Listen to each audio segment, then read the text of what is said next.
energy, magkano po yung gagastusin natin sa kuha kung tutuloy natin yung pagkakaan ng Electric. At naman ito, 4 to 5 years bago pamiminapakan.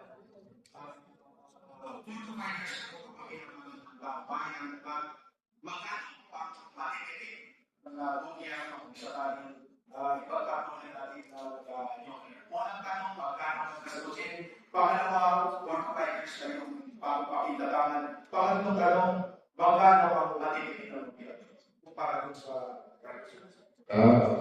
pwede natin tignan sa tipid sa dollar na gastos ng bansa sa pag-angkat ng fossil fuels.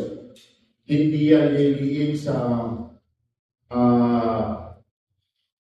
$380 million.